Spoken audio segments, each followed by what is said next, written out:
Nakakuha nga ang atensyon ko ng isang nanay na ito habang buhat-buhat ang kalawanging yero.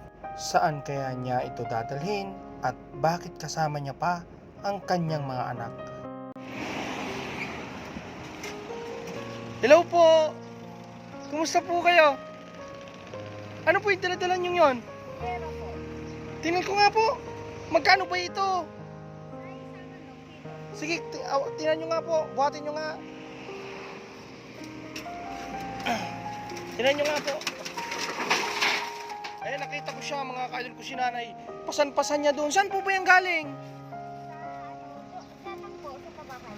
Oh, mga anak niyo po yan? Ay, ito, dalawa.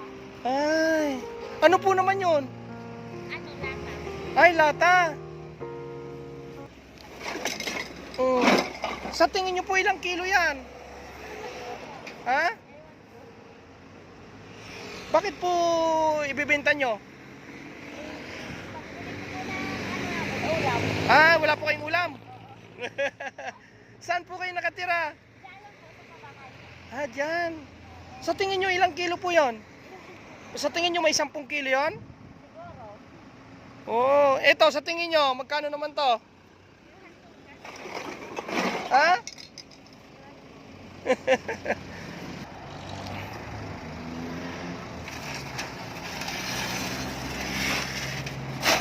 Oh, ayan.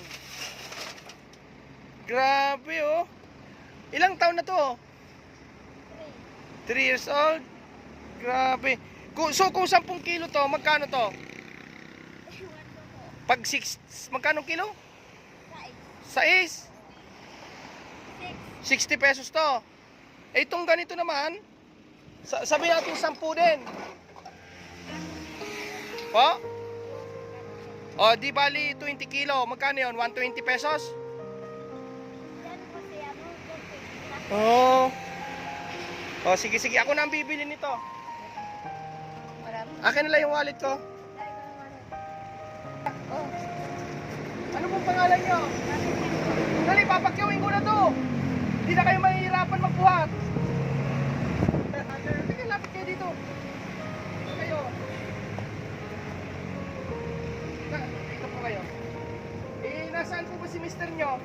trabaho po. Ano po? Construction. Ano pong trabaho? Construction po. Oo. Kasi mga ka-idol ko, papunta nga ako dito sa pwesto ko. Nakita ko si nanay, pasan-pasan po niya yung yero. Yung pala ipapakilo niya kasi pambibili ng bigas. Ay, pambibili ng ulam. Bakit may bigas na kayo doon? Oo. So ito daw po ay 10 kilo. Ito ay 10 kilo din. Sa yung kilo di, magkano yun? 120 pesos. Tama? Ito, ano Ito boy, sa'yo din to, boy, sa'yo din to. Sa kanya tinutulong. Ah, tinutulungan mo lang. Anong pangalan mo?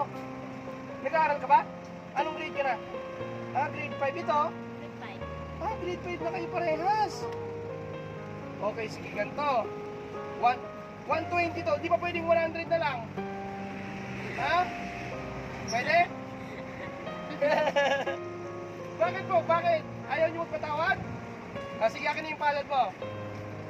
Akin na. Ito ay 120, oh. Hawakan mo ate. 1 2 3 4 5 6 oh 7 8 9 10. Salamat. Oh. Ano po, nanay, ano? Salamat po.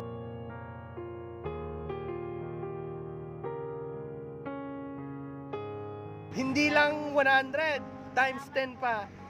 Okay po. Mag-ingat po kayo ha. Oo. Ikaw na lang bala dito sa isang boy mo ha. Ah, sige, sige. Ganito. Ate, itong kalakal na to, sa'yo pa rin yan.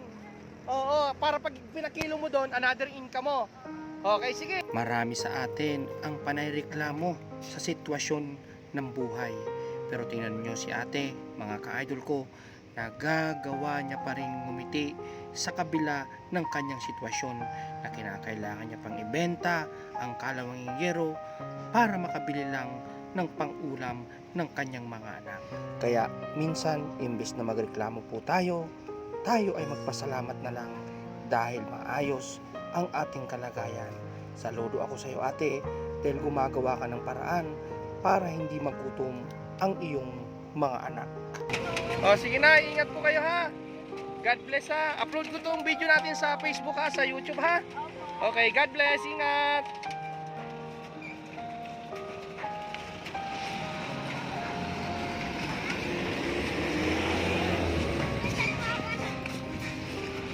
Saan ang junk shop dyan?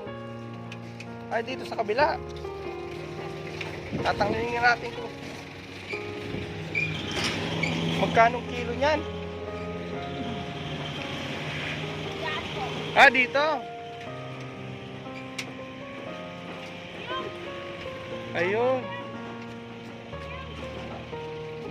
Oh, sige, sunod ka kay mama. Nanay, sige ha, ingat kayo ha.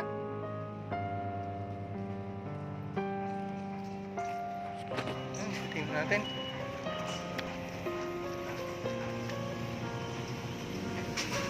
Dali, lapit ka kay mama.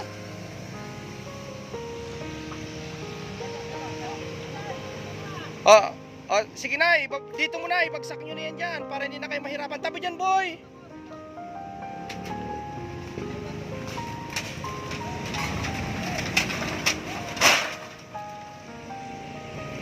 Sige po ha, alis na po kami ha. Yes, ma'am. God bless, God bless. Kuya, magkano po yung kilo ng ganito? Ah, 6 pesos po. Oo. Tama nga ate, 6 pesos po yan. Siguro 20 kilo yan. Ayan, dito na po sila nanay. Uy, shout out idol. Nanay, sige ha, ingat kayo ha. Shout out po, shout out.